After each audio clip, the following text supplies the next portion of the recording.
Gas टंचाईमुळे लोकांनी induction आणि इलेक्ट्रिक ओव्हनसारख्या उपकरणांचा वापर सुरू केला आहे.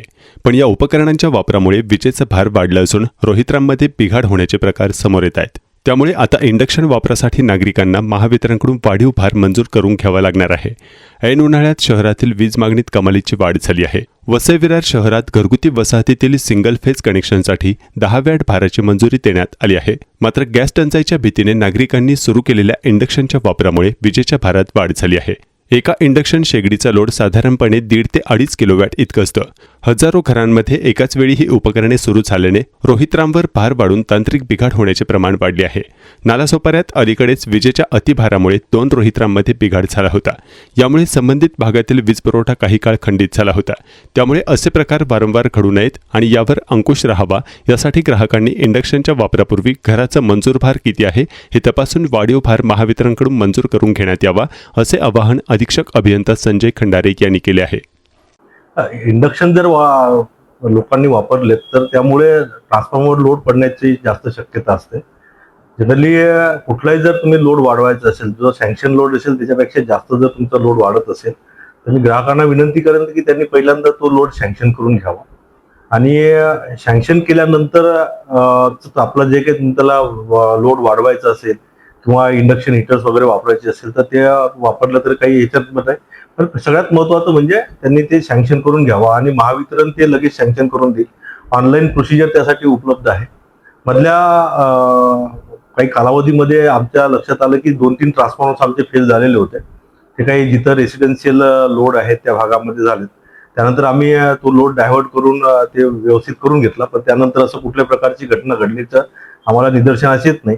परंतु जे ग्राहक अशा पद्धतीने लोड वाढवत असतील तर त्यामुळे महावितरणचं नुकसान होण्याची भीती जास्त आहे आणि त्यामुळे पॉवर सप्लाय इंटरप्शन होण्याची भीती असते. कारण हा सँक्शन लोड नसेल आणि त्यानुसार तुम्ही जो लोड वाढवला तर त्यामुळे लोड माझी सिस्टमवर लोड वाढण्याची भीती जास्त आहे. तर ग्राहकांना माझी याबद्दल विनंती असेल की त्यांनी लोड सँक्शन करावा आणि त्यानंतरच मग कुठलाही जो लोड असेल तो त्यांनी सँक्शन करून घ्यावा.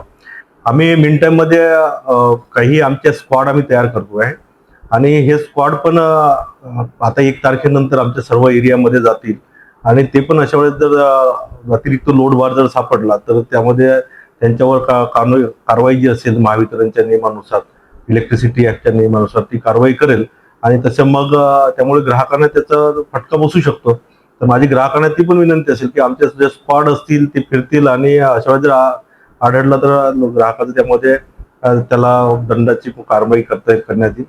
तिसरी गोष्ट अशी आहे की आता आपण काही स्मार्ट मीटर्स आम्ही लावतोय. म्हणजे माझ्याकडे 10,70,000 ग्राहक आहेत आणि या 10,70,000 ग्राहकांपैकी जवळजवळ 5 लाख ग्राहकांना आम्ही आता जे मीटर्स आहेत ते मीटर्स लावलेले आहेत. ते स्मार्ट मीटर्स आहेत किंवा टीओडी मीटर्स आहेत. या टीओडी मीटरचा बराचसा फायदा आहे.